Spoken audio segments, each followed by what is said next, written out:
friction because this moment created a different self.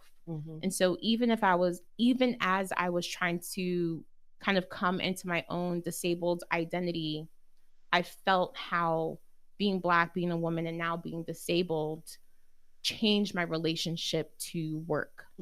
In some ways, it made things a little bit easier because you're like, oh, Jodi-Ann has a cane. She just went through this thing, so we'll give her a break.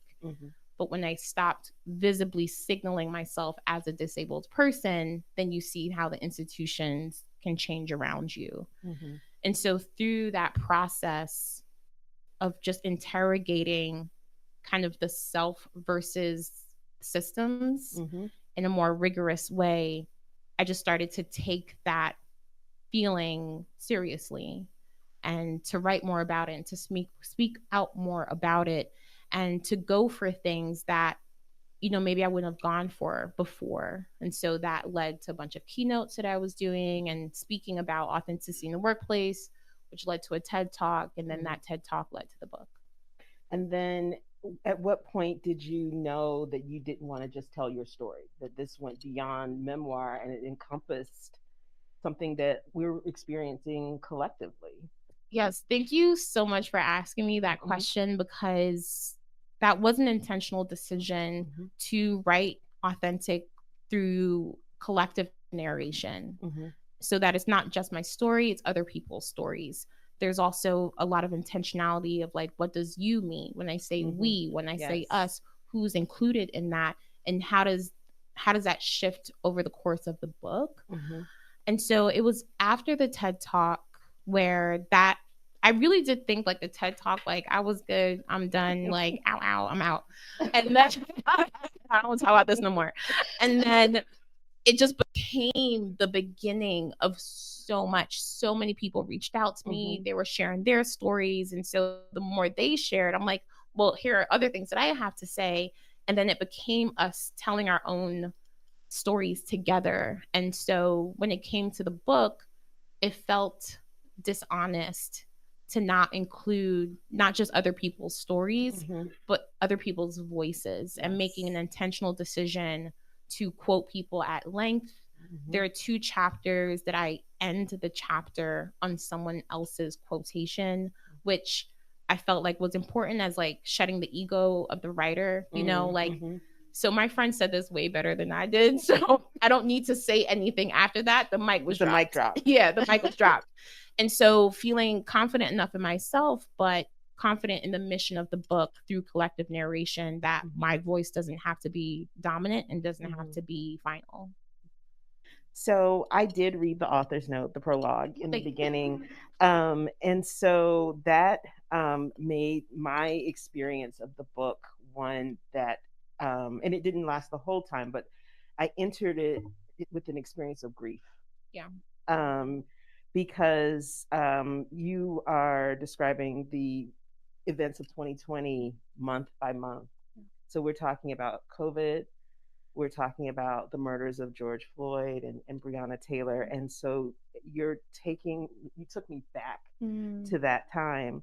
And so we have that. And then in the narrative that follows, you also took me back to pre-2020 when I was working for a Fortune 100 bank in corporate communications, specifically diversity and inclusion communications, and internally, and mostly internally. And that was the D&I era before the DEI era. Yeah. And I was there very briefly, and so in the larger scheme of my whole career, it was just 3 years, but I was there to survive. I needed income and I needed health insurance.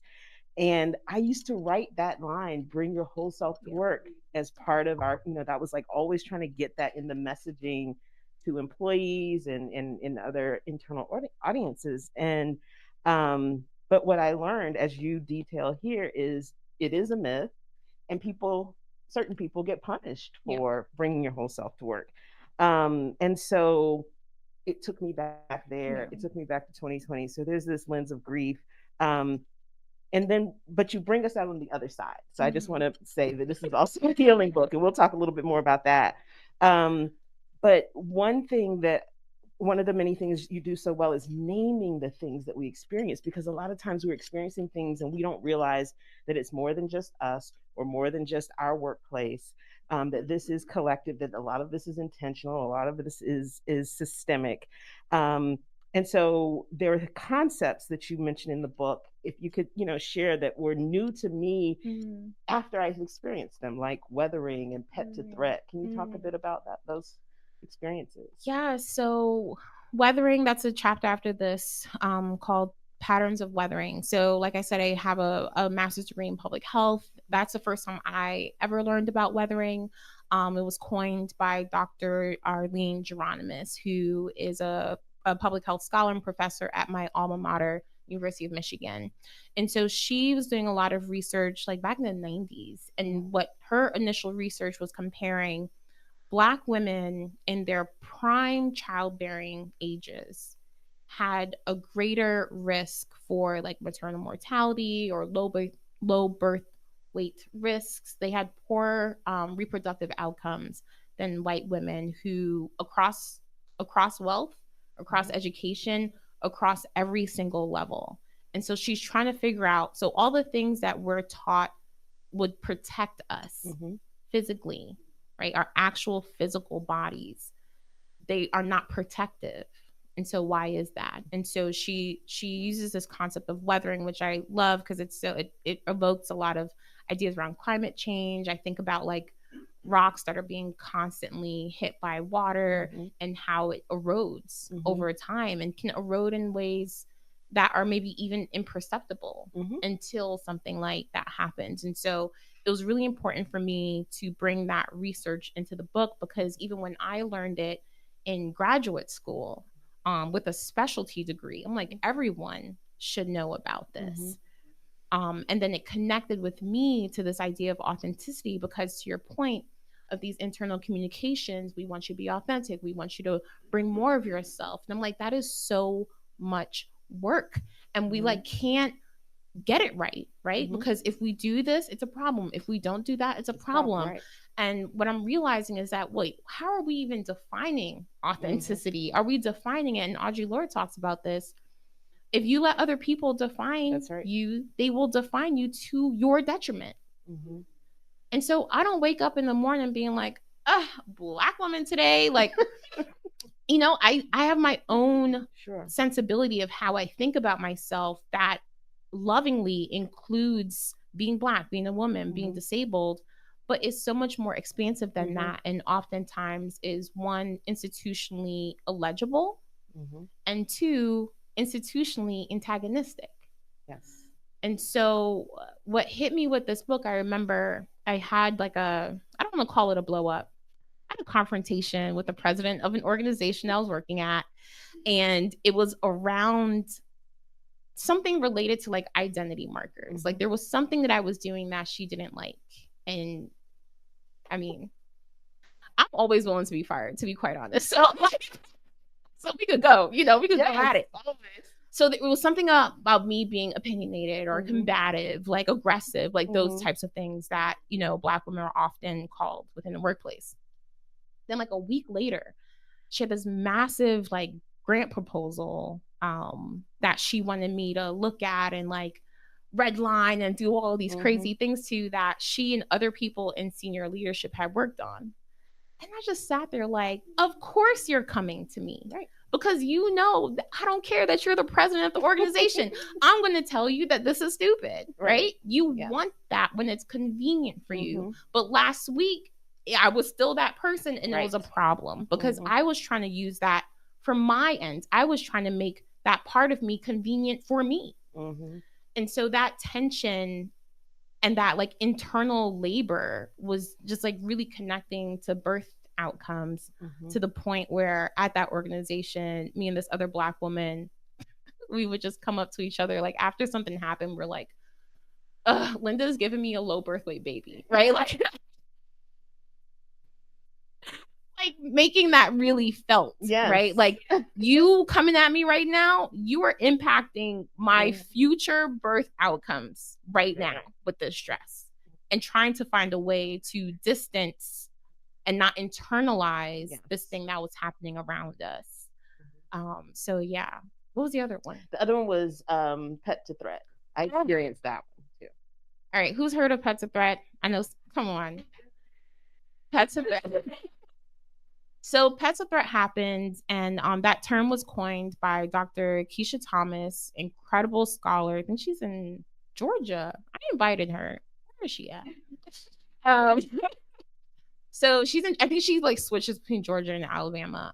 So she coined it, and it's a term that refers to, and I'm sure a lot of people experience this, when you enter into a company organization and everyone's like super excited about you and they're like, oh my gosh, look at Jodi-Ann, like she's on our team and she brought all this experience and she's really going to change things here, like it's so great. And they're kind of like almost like treating you like a little pet, right? Like just kind of parading you around the office and like we're so excited about all the changes and the new thoughts and the thought leadership that Jodi-Ann's going to bring to this company. Cool. So then you start like doing that. Right? They're like, not like that. Yeah. Like, oh, no. We don't do it like we don't do that here. I thought I was supposed to change this, but you were just excited about that like 6 months ago. So when you start kind of asserting your expertise, your authority, and your position, your experience, then you become a threat to the organization, to the institution, and then they have to eliminate the threat. I had that experience in that I was a writer outside of corporate. I was a creative writer coming into corporate, and they were all excited about my experiences and things like that. And I also the job was not my identity. And my identity was as a writer outside of that, which meant I was opinionated and saw things very differently. And I had a manager who wrote me up because she told me something that was really asinine, and I rolled my eyes. And so I got written up for rolling my eyes. Yeah. But that's my authentic self. I'm going to roll my eyes if you tell me some dumb shit. So I tried to bring my whole self and see what happened. Yeah. So as I said earlier, I entered reading this book from a place of grief, but ultimately it's a healing book. It is a healing book. And I'm curious if you could talk a bit about the ways that it offers hope, but specifically, how did writing it change you? Ooh, okay. So I have this saying that I developed when I was in the hospital that hope is for people who don't have decisions to make, who don't have things to do. And so my family's here. Like I'm surrounded by people who have so much hope. They're praying. And it just became this moment where I'm like, okay, that's their job. That's what they have to do. I have to get on the phone with insurance. I got to do this. I have to like actually do the physical therapy. Like I have my job. And so when I was writing the book, I approached the book as a health intervention. Even though the work that I do is not legibly public health work anymore, but my belief is that once you receive public health training, everything you do is public health. Because health is a part of everything that we do. And so I wrote this as a health intervention, and I actively resist telling people what to do because I can't. I can't tell you to leave your job. I don't know your situation. Right. I can't tell you to be an entrepreneur. I cannot actually give meaningful advice to people that is helpful and healthy. I trust in the reader to absorb the book in a way and get closer in alignment with the ways that they want to move, and maybe offer some sense that there's a different way of being, even if your actual life and work circumstance doesn't change. I do hope there's a mental and emotional healing and recovery and kind of self-protection, and really reducing our dependency or trust in institutions, one, being able to define authenticity, much less recognize it or reward it. But that still didn't feel like enough. So through the process of writing the book, I realized that I kept writing towards community. I kept writing towards other people. And that's why there are so many people who show up in the book.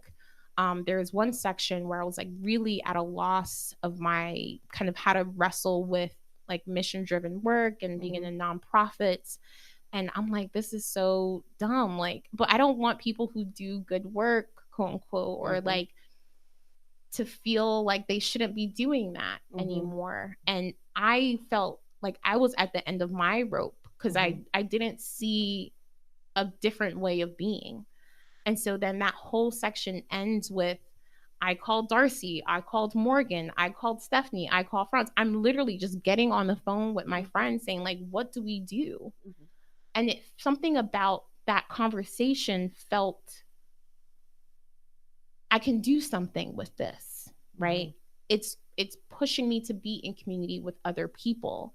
And what are ways that we can be in community beyond an institutional gaze? These are relationships that I have, personal and professional, that doesn't need to be surveilled or mediated by some institution.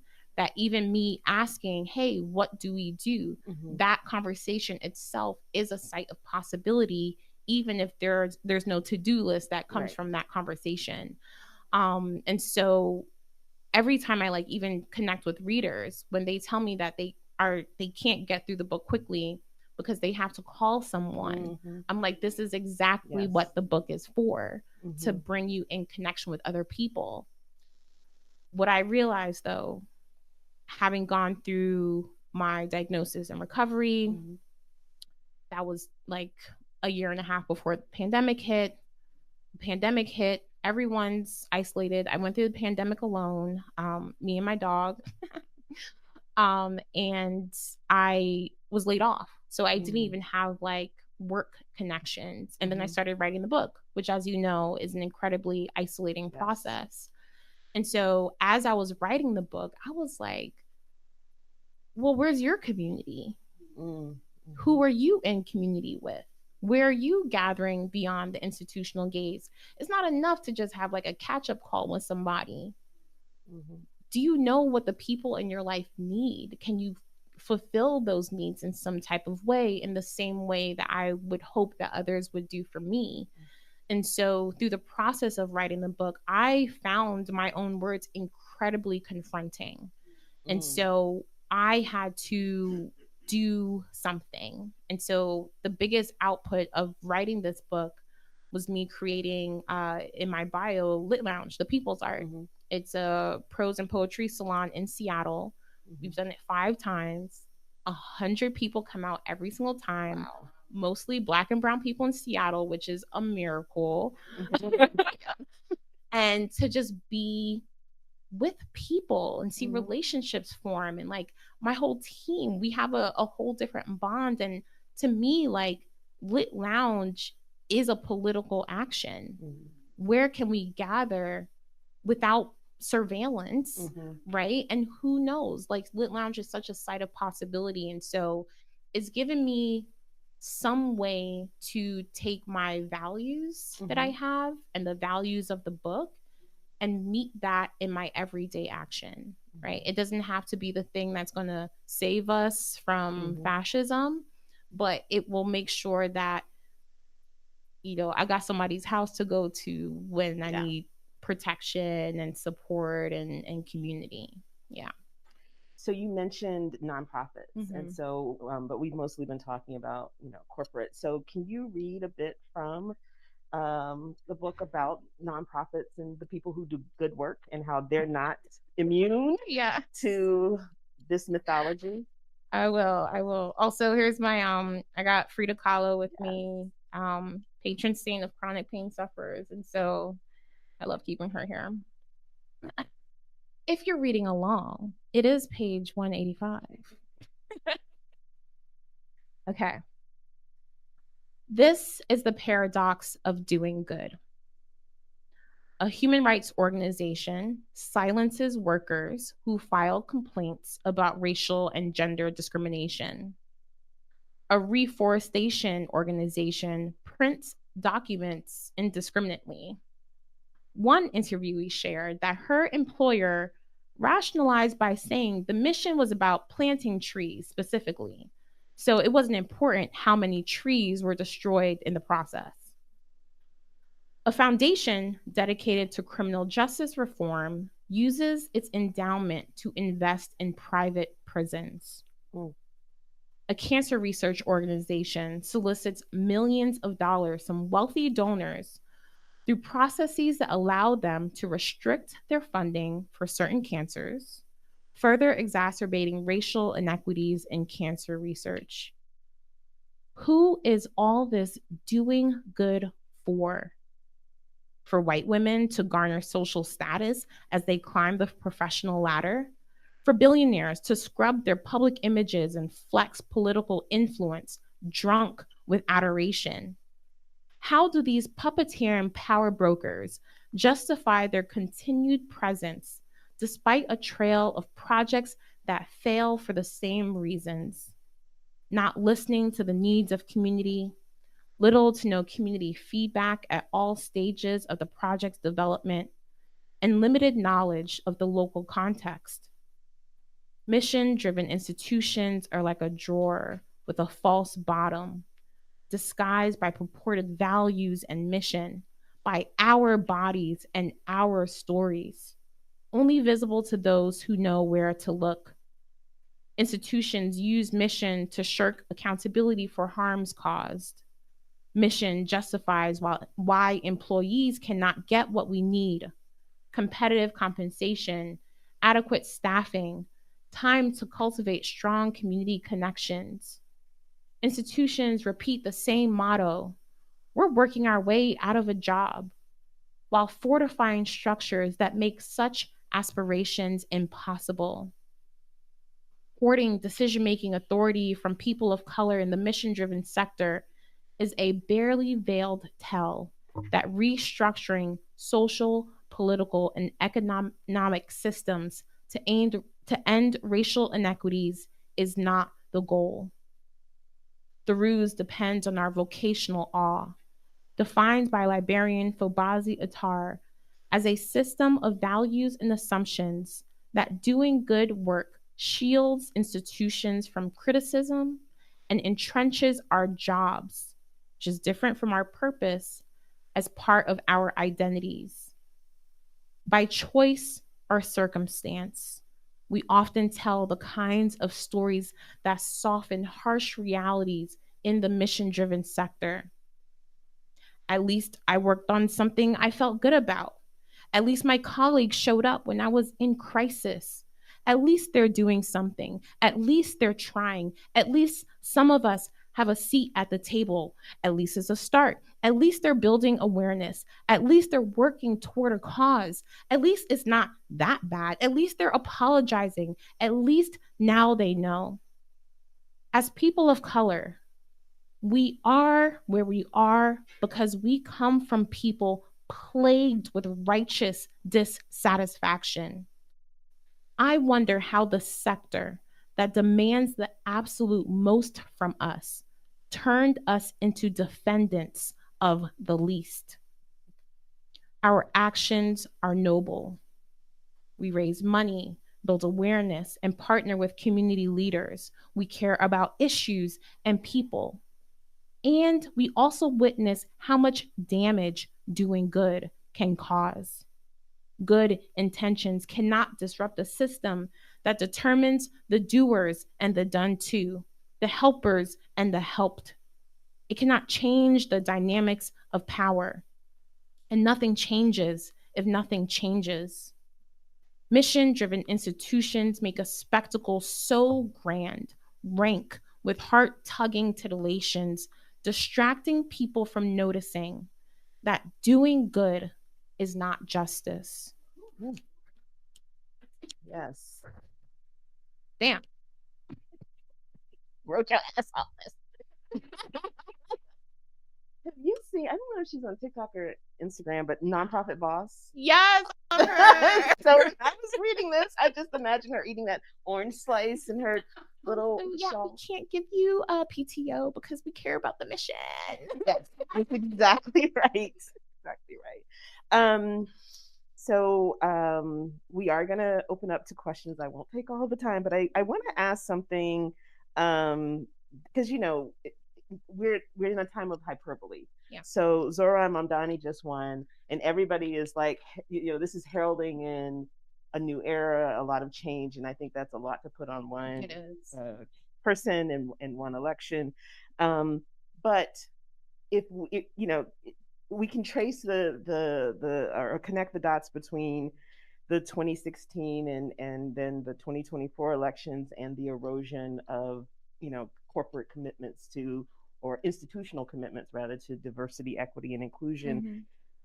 Do you see any dots that can be connected between what happened yesterday, and do you feel any optimism about that?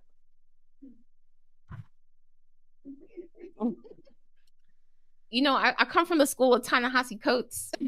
Silence is an option. Silence is an option.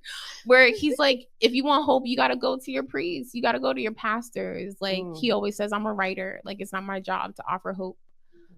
But here's what I'll say. Something I've been thinking a lot about lately is both like a specific reporting, which includes like a spectacle of this 300,000+ Black women who've been forced out of work. And that number continues to rise. But then there's a weird underreporting of that in some type of way. Y'all know it. It's like how these things like are coexisting in some weird way. Yeah. And so my assessment of that is that 300,000 number, which I don't even know what the numbers are today, probably close to 500,000 or something. But there's an overwhelming amount of Black women who are not working on purposely targeted to not have jobs. That I look at that and the grief and the anxiety is overwhelming. And there is a not insignificant number of people in this country that is a signal to them that it's working. Right? That the thing that they want to happen is happening. We're doing this. This is great. And so even if they don't know no Black people, they ain't never seen no Black people, like, even if that doesn't have like a material impact in their day-to-day life, it comforts them. Like, they go to sleep, like, some Black women don't have jobs today. Like, that makes them feel really good. On the flip side, as a New Yorker, but I don't even live in New York anymore, Mamdani's win feels good to me. It's a signal that this fascist rise is not inevitable. That there is a not insignificant amount of people that do not like what's happening. And through a lot of hard work, collective action, coalition building, gathering beyond the institutional gaze, that we can leverage these imperfect systems to signal to people that what we're doing is working. And so I hope, one of my former students messaged me today, and because I was posting a lot about Mamdani and Black woman who works in corporate, and she was like, I feel like a little hopeful, but I'm also like really anxious. And I just replied to her and I was like, it sounds like you're alive. Like, you're paying attention. Like, it's okay to be cautiously optimistic, but I think there's a way that I hope we don't repeat what we did with Obama, with this Messiah kind of complex, that we have to show the possibility of what we want Mamdani and the people like Mamdani. They have to meet us. In our vision, in our imagination for the future. We have to give them something to talk about, give them something to fund. And so that requires all of us working on our projects, whatever it is, so that the people who can actually make decisions, like, they'll just plop in like, yep, we'll do that. So that's what I've been feeling. I feel even more activated to do the things that I know are working for my people. So my last question, and then we'll open it up. We talked a little bit about this last night, about people's reactions to the book so far. So can you share the most satisfying reaction and also the most frustrating reaction? Okay. So I think the most frustrating one is also the most satisfying. Okay. I told you this one last night, but I'll tell y'all what we talked about. So the most exciting one is a couple of people who met at Lit Lounge. Because I've been reading from Lit Lounge like the whole year. And so in September, I actually got to read like from the final copy, and then people got to buy that final copy. So that was really special. And so in that September Lit Lounge, a couple of folks who've just been seeing each other a bunch at Lit Lounge decided to like have a little book club. So they like read the book. Somebody cooked. You always gotta. Somebody always has to cook. And they had a little campfire, like little fire pit situation, and they talked about the book. And I got to hear like a little bit of their conversation because I know them because they come to Lit Lounge all the time, and that was probably the best. And so there were like 2 doctors, 2 engineers. They have different professional lives, but to see them in conversation about the book, I mean, that's like the best way. And so I tell people like, you don't have to follow me on Instagram. You don't have to email. Start a book club. Talk amongst yourselves. Talk amongst yourselves. Yes. Yeah. Like I don't even need to really know about it. You don't have to leave me a review on Goodreads. You don't have to do any of that. If you called someone and said, "Hey, I read this and I thought about you," or "Hey, let's go grab a coffee," or "Let's go eat and then let's talk about this," like that to me is the best way that readers have been engaging with the book. Now, the frustrating one, first of all, I learned from Deesha that Goodreads reviews, so these like online reader reviews are for readers. They are not for writers. I learned that from Deesha. But I do be looking because I want to see. My sister knows, very stubborn.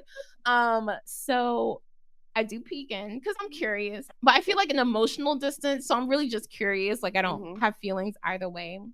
But this lady named Beth gave me 2 stars. Beth gave me 2 stars. And I did find that frustrating. But this is what she said. She said, I thought that this book was about general workplace things, but it's really her story and it's about racism and discrimination. And I was like, yo, I said, Beth is doing a public service. This is a PSA. She's trying to let people know. So I know that there's no Black lady on the cover. I know that this color scheme don't look like the ethnic hair care line at Walgreens. There's Black shit in here. I just need y'all to know. And I was like, tell the people, Beth, you let them know there's Black shit in here. But I think it's important that white supremacy is a general workplace thing. Yes. Because they think that we're the only ones with a race, that they don't have race, that it's like you invented this. That is normative to work. So I don't know, but she could have given me 1 star. So my friend, he's like, she couldn't have denied her writing, yo. The art is good. Right. So yeah, that's what it is. All right. Well, on that note, I think we'll open up for questions. Thank you.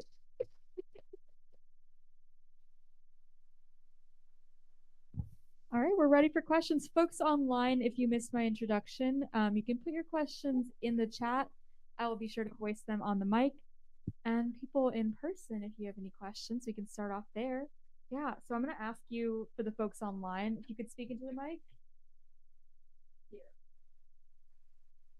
Thank you, ladies, so much for your candor in sharing and discussing this.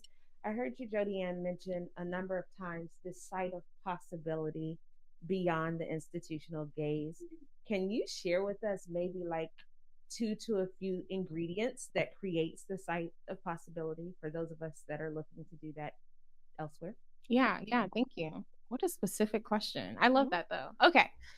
So site of possibilities, I think first and foremost is being in connection with somebody else that is not mediated in any type of way. Meaning this ain't somebody on Instagram, like it's not somebody on social media. This is not someone who's in your organizational reporting line, where there's that kind of rightful distrust of like, how open can I be with you? Like truly someone that you can connect with like in person? And then how do you multiply that by like one person or a couple of people? And can I see this person engage with them in some type of predictable way? Do I understand what their lives are like? Do I know what they need? Do they know what I need? At like very basic fundamental levels. Because, you know, I was talking about this on a podcast where we have these grand values. And towards the end of the book, I'm trying to call in a lot of abolitionist thinking and being really honest. Like, you know, I'm on my abolitionist journey, but it's so big. No prison. And I believe in that as a value, but it just feels so large. And to me, it feels as large as for me to want there to be no racism, right? But isn't that what we're working towards? And so, what I've been reading and watching from abolitionists is saying, how can you take that and meet those ideas in your everyday action? Wait, is that my uncle? He was smiling real big when he came in, so I think so. Hi, Uncle Glenn. I know that's my dad's brother. Like, that's for real, my uncle. Oh my God, I love you. Okay, so how do you meet that like in your everyday action? And so one of the examples is like, can you listen to other people? Right? Like, can you even do that basic thing?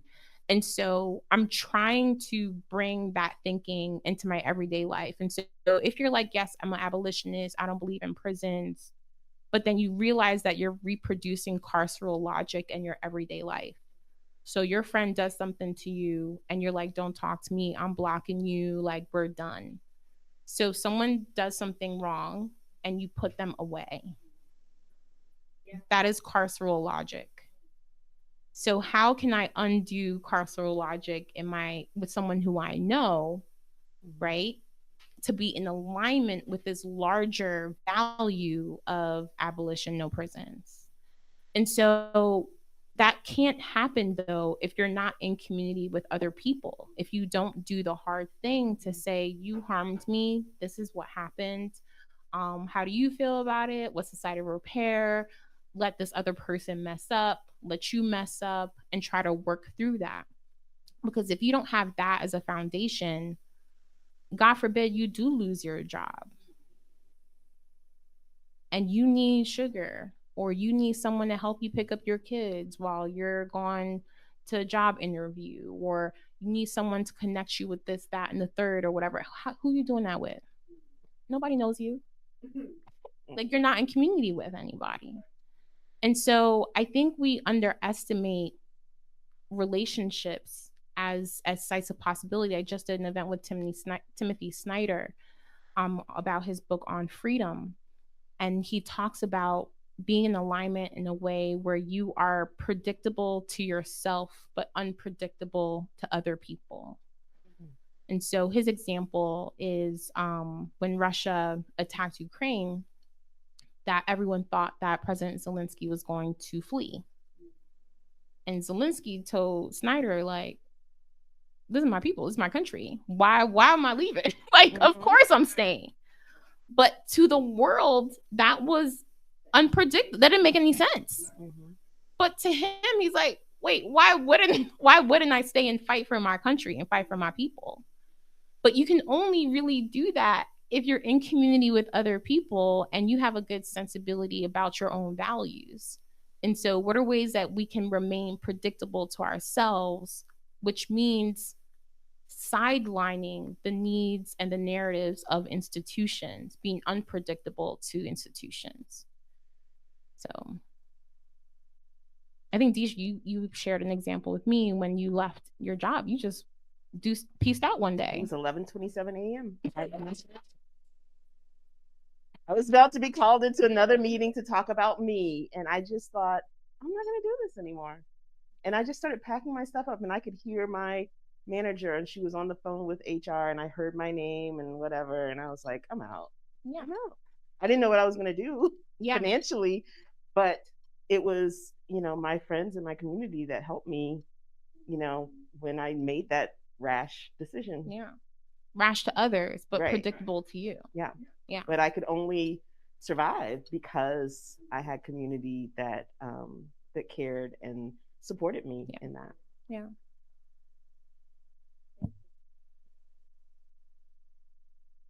So we've got a question from Bree online, who asks, practically speaking, what strategies are Black women using to keep their jobs?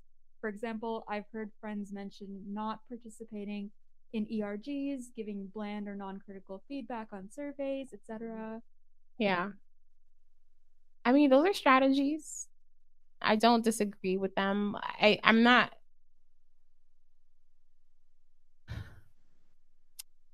Here's a term and a theory that I wanted to put in the book, but I just like couldn't figure out how to put in it. But I would encourage people to look it up. It's from the queer theorist Jose Esteban Munoz, who talks about disidentification. And so he's talking about the ways that queer and trans people would protect themselves, not in covering necessarily or like doing that, but just like disidentifying, right? This thing that I'm doing in this institutional space is kind of inconsequential to who I am, my community, and how I think about myself. And so I would just encourage folks to look that up. But that's not even what I'm recommending that people do to try to keep their jobs. What I'm trying to put forward in the book is that it doesn't matter what you do. You cannot protect yourself with achievement, right? In the same way that we cannot protect ourselves through code switching or downplaying our identities and all of that. If they come a few, they come a few. And so just like undoing that type of mentality that there is a logical cause and effect. If I do this, this will protect me. If I do that, that will put me more in danger. That's just not the reality of our lives. Black women specifically are being targeted. It doesn't matter how great you are. It don't matter how excellent you are. It doesn't matter how many degrees you have. It doesn't matter what school you went to. If they want you out, you will be out. And so I think if people just don't want to engage, that is a choice that they can make. The root word of authentic is authentis, which means to act on one's own authority. And so if that is a decision that you think will give you some cover or some time or less stress, then go off. I think doing that alone won't really get you anywhere. I think what we're trying to say is you have to be in community with other people. And so if you don't want to participate in ERGs, great. I have a whole chapter about ERGs in here being like there's really limits to what ERGs can do. They are not unions. They cannot appear to be union like. They cannot negotiate on behalf of workers to the institutions. And so if you're really trying to talk about labor rights, worker rights, you have to gather with other people beyond the gaze and surveillance of your institution. Take that ERG to the coffee shop. Take it to the park. So I don't want it to be in a way where we're, Timothy talks about this idea that when we're in fascist and authoritarianism, that we obey in advance, which is what we're seeing a lot of institutions and individuals doing. Oh, it's not safe to talk about this, so we're not going to talk about it. Well, now you're just falling in line with this thing that you say that you're against. And so if that shows up in a different way, if that shows up in a different articulation, we get to define what these actions are. And so, I think that's really all I have to say about that. And I feel like one of the things that you do in the book is encourage us to examine our relationship to work, and how it doesn't serve us, it serves the institutions for us to get our identity at work and our who we are tangled up. And they should not be one and the same. Because as soon as I heard that question, I was like, well, what if it's not a job worth keeping? Like, have you, everybody's got to work. I understand that. But this idea that I can't, like, the worst thing that could happen is I get fired. That's not the worst thing that could happen. I mean, you talked about the health things, but staying can kill you. Exactly. So if that's the case, then maybe getting fired is a blessing. So I Exactly. think you've encouraged us with the book to ask different questions about our relationship to these jobs. Yeah. And there's a quote there from Dr. Geronimus where she says that, we try to protect ourselves with achievement, but she said that sometimes when you're Black, playing by the rules can be part of what kills you. Mm-hmm. Yeah. Mm-hmm. Sorry. Sorry. The book is also funny. Can I give a funny quote? Do you have a thing ready? I don't know if I'm going to find it quickly, but so there's this one section where I just list all these things that quotations from people who contacted me on LinkedIn because I was curious about what people who worked in the mission driven sector kind of, people think that because you do nonprofit works that you're having a good time or that people aren't racist. And so I just wanted some kind of evidence that was not the case. And this one person messaged me. Okay, if you have the book, it's from page 172 to 174. But this one person, I think it was a woman, messaged and said, I transitioned to a nonprofit after working 10 years at tech startups because I thought the culture and accountability would be better. I just got treated like shit at a discount.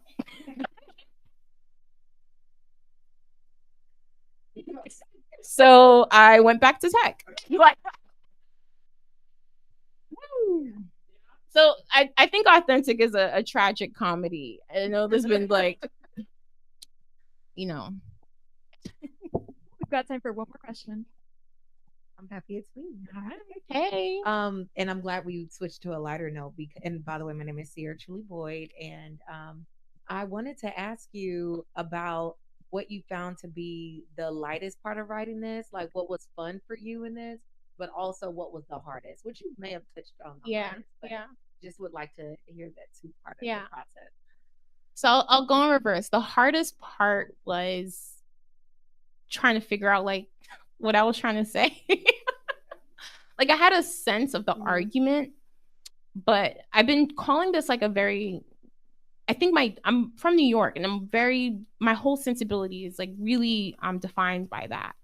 And so there's a quality of the book that I'm attributing to New Yorkness of I'm pulling from art, I'm pulling from poetry, I'm pulling from TV shows that I watch, I'm pulling from conversations with people, research, public health.